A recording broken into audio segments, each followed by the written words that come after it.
गोसेखुर्द धरणातील विसर्गाचा चंद्रपूर जिल्ह्यातल्या गावांना फटका बसलाय। पुलावरून पाणी जात असल्यानं ब्रह्मपुरी आरमोरी मार्ग वाहतुकीसाठी बंद करण्यात आलाय। ब्रह्मपुरी तालुक्यातल्या अनेक गावांमध्ये पुराचं पाणी शिरलंय।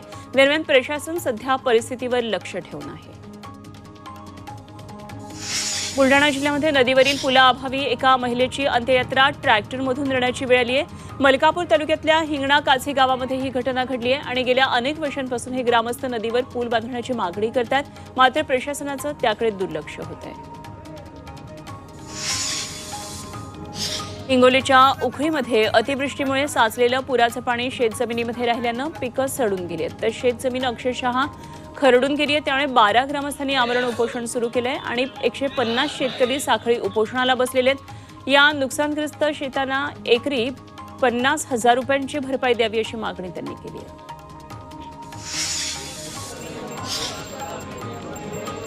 पिंपरी चिंचवड शहरासह मावळ तालुक्याची तहान भागवणारा पवना धरण आता 100% भरलेलं आहे आणि त्यामुळे शरद पवार गटाच्या माजी नगरसेविका सुलक्षणा शीलवंत यांनी धरणामधल्या पाण्याचं जलपूजन केलं। महापालिकेसोबतच कोणत्याही लोकप्रतिनिधीनं जलपूजन केलं नाही, त्यामुळे शीलवंत यांनी पुढाकार घेत पूजन केलं।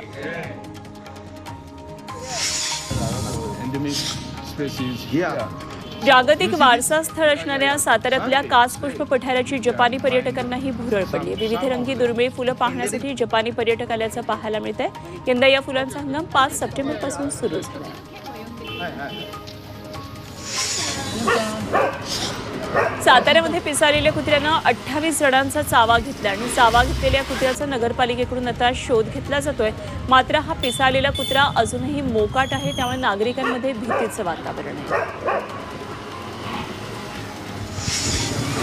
अकोला जिल्ह्यातल्या पातूर रोडवरच्या नांदखेड फाट्याजवळ अज्ञात वाहनाच्या धडकेमध्ये एका बिबट्याचा मृत्यू झालाय। रस्ता ओलांडताना हा अपघात झाल्याचा अंदाज वनविभागानं व्यक्त केलाय। बिबट्याचा मृतदेह ताब्यात घेतलेला आहे वनविभागानं आणि आता शवविच्छेदनासाठी पाठवलाय। नाशिकच्या सातपूरच्या चुंचाळे परिसरातल्या स्वामी संकुल या रहिवासी भागामध्ये 2 दिवसांपासून बिबट्याचा मुक्त संचार सुरू आहे। याचा व्हिडिओ सीसीटीव्हीमध्ये चित्रित झाला आहे, त्यामुळे परिसरातल्या नागरिकांमध्ये दहशतीचं वातावरण आहे। वनविभागाच्या टीमकडून या बिबट्याचा आता शोध सुरू आहे।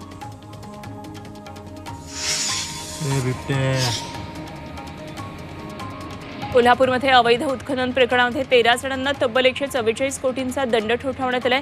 कासारवाडी गावातल्या वनजमिनीवर या 13 जणांनी अवैध उत्खनन केलं होतं आणि हे 13 जण कोण आहेत याची माहिती प्रशासनानं दिलेली नाही, त्यामुळे हा दंड कसा वसूल करणार असा सवाल उपस्थित होतोय।